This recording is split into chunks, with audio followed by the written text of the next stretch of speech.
राजनीति में जाट एक ऐसी मार्शल कौम है जो देश के साथ प्रदेश में भी अपना वर्चस्व रख, लेकिन सत्ता के साथ साथ इस समुदाय से आने वाले नेताओं को हमेशा हाशिए पर रख दिया जाता है।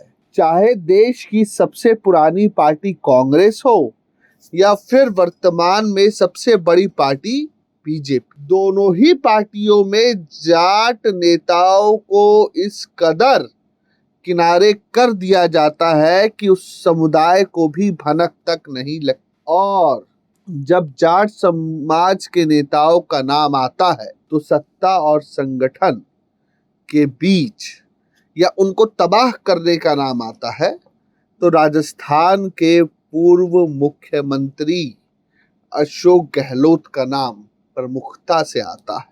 राजनीतिक गलियारे में चर्चा ये रहती है कि जब जब अशोक गहलोत के हाथ में शक्ति आती है वो एक ना एक जाट नेता की राजनीति को खत्म कर देते हैं। ऐसा हम इसलिए कह रहे हैं क्योंकि कई ऐसे नाम हैं जो कि अशोक गहलोत का शिकार बने हैं।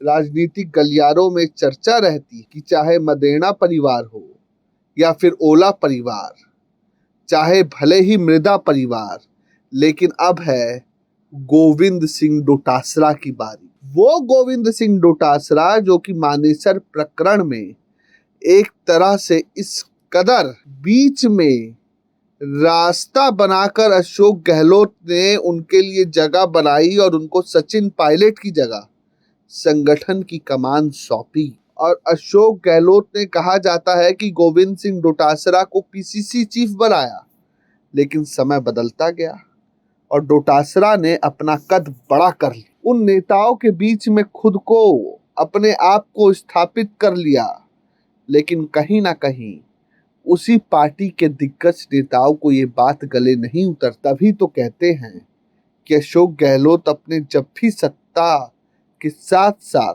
संगठन में जब उनकी चलती है तो वो ही धुरी है और वो उन नेताओं को इस कदर हटाते थे, इस कदर किनारे कर देते हैं कि हर कोई हैरान रह जाता है। गोविंद सिंह डोटासरा ने सिर्फ एक नारे को लेकर आपत्ति जताई थी और वह नारा एक नेता के लिए था, लेकिन गोविंद सिंह डोटासरा ने भी बात का खंडन किया कि उनको नेताओं की नाराजगी और नेताओं के नारे से कोई दिक्कत नहीं है। यही बात अशोक गहलोत ने भी कही, लेकिन अशोक गहलोत अब गोविंद सिंह डोटासरा को जाने देंगे ये लगता नहीं। अब देखना है कि क्या गोविंद सिंह डोटासरा भी हाशिए पर चले जाएंगे। Bureau report प्रजाहित।